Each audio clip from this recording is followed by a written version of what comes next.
श्री कृष्ण भगवान की सदा ही जय। हे श्री कृष्ण भक्त, अपने बच्चों पर, अपने भक्तों पर अपनी कृपया दृष्टि बनाए रखना।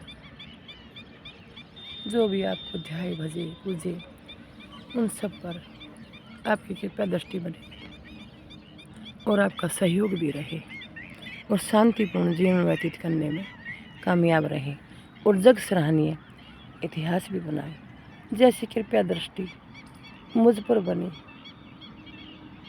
ऐसी ही कृपया दृष्टि हे श्री कृष्ण भगवान उन सभी पर बनाइए जो भी आपको ध्याए और भजें और आपके बनाए हुए राह पर चलें। श्री कृष्ण भगवान की सदा ही जय। नमः शिवाय। नमः शिवाय।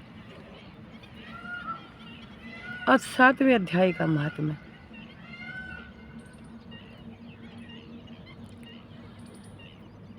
नारायण जी बोले, हे लक्ष्मी, अब 7वें अध्याय का महात्म्य सुन। पटेल नामक नगरी में संकुर्ण नामी एक व्यापारी रहता था। एक बार वह अन्य व्यापारियों के साथ व्यापार करने गया। और रास्ते में एक सर्प ने काट लिया, वह मर गया। अन्य व्यापारियों ने उसका दाह कर्म किया। वापस लौटकर उन्होंने उसका द्रव्य उसके पुत्र को दे दिया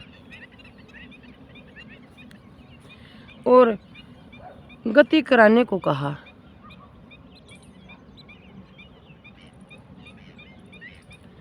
उसके पुत्रों ने नारायण बलि और आदि कर्म करा के अपने पिता का धन आपस में बांट लिया। छोटे पुत्र ने व्यापारियों से कहा, मुझे वह स्थान दिखाओ जहाँ मेरे पिता को सर्प ने काटा था, मैं उस सर्प को मारूंगा।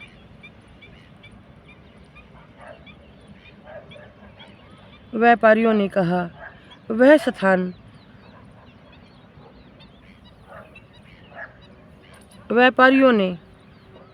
स्थान उसे जाकर दिखलाया। वहाँ एक बाम्बी थी।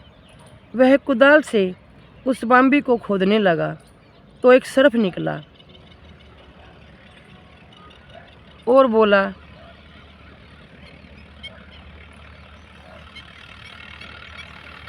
मेरा घर क्यों खोदता है? बालक बोला, जिसने मेरे पिता को मारा है मैं उसे मारूंगा। सर्प बोला, मैं तेरा पिता हूँ, मैं पिछले कर्मों के कारण सर्प योनि में पड़ा हूँ। यदि मेरी गति करानी है तो किसी गीता पाठी ब्राह्मण की सेवा कर। उसके आशीर्वाद से मेरा उद्धार होगा।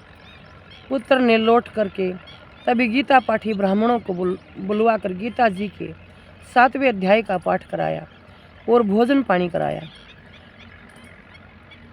ब्राह्मणों ने आशीर्वाद दिया।